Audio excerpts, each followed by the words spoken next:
it's like, you know, losing a parent, losing a child. You know, he was one of my best friends. It's been real hard. He was just a great guy. He'd do anything for you. It took me a little while to figure out what happened, you know, because I got shot down to the basement, and you know, I seemed like I was way far away from everybody. You know, I was in the middle of the pile down in the basement. So I just sat there for an hour and listened, and that's all. That's the only thing I had. I freaked out for the first 5 minutes until I realized I couldn't move, I couldn't do anything, and I was sucking my air down. And the only thing I was going to do to help myself to get out of there was to conserve my air. Down there, the hole I was in filled up with water. My mask filled up with water. I thought I was going to drown. Now I was thinking the only thing I'm going to drown. So the only thing I could do was move my right hand. Was the only thing on my body that I could move. So I was able to wiggle it back and forth, and I knocked some debris out of the way, and I was able to get the water to run out of the little pocket that I was in. So I had averted, you know, drowning to death, and I had, you know, before that I had something that landed on me. I ended up with a big burn on my back, not a big burn, but a burn on my back from something. So you couldn't move, I couldn't knock it off of me, so you just had to deal with that until it got put out. And then I just remember it was almost like I put myself to sleep for about, you know, it felt like I was only down there for about 20 minutes. I just calmed myself down, I closed my eyes, I listened to everything that was going on. I shallow breathed and skip breathed as much as I could.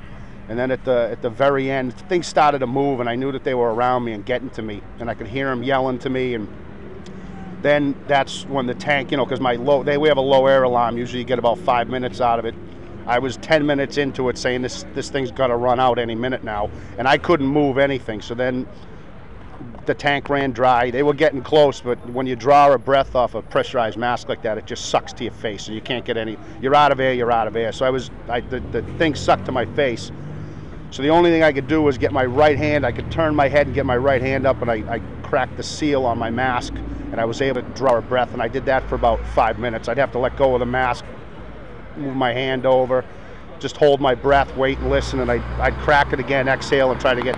That would happen right up until the end. And when they pulled me out, they got my head out first, and I kept yelling. You know, they're like, he's talking, and they pulled my helmet and mask off, and it was because I couldn't breathe. You know, I was close. Definitely went to the final hour. When did you hear what happened to John? When I was officially, I heard it at the hospital when they had brought me into the trauma center. Unofficially, I heard it in the ambulance from a colleague that we worked with. They just said it didn't look good, so I wasn't sure. You know, at the time, I thought John was out the whole time. But when I was down there, I was relieved because I thought he was out. You know, and I had come to terms with if I wasn't getting out at that point, because you're down there for so long, I didn't know if they'd get to me in time. But the fire department did an unbelievable job. You know, the Webster Square guys and everybody that was there that night, for them to get me out of where I was in the amount of time they did. I mean, they had to dig a 15-foot tunnel through a whole house of debris, you know. I mean, I just got lucky. I ended up in a pocket somehow in the middle of that. I mean, I couldn't move. I was pressed down and everything was squished up. You know, I was waiting for my leg to break. I was waiting for my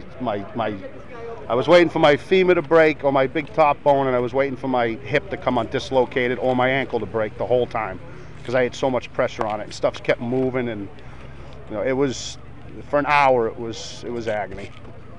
And then it was a huge sigh of relief when I first got to reach my hand out and knew they were close.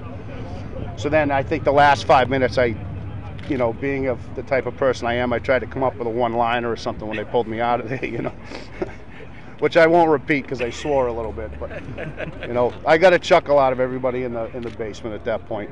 But like I said, at that time, I didn't know what had happened to John until I was at the hospital. Would you do what you did again? Of course I would. That's what we were asked of. It was nothing out of the ordinary.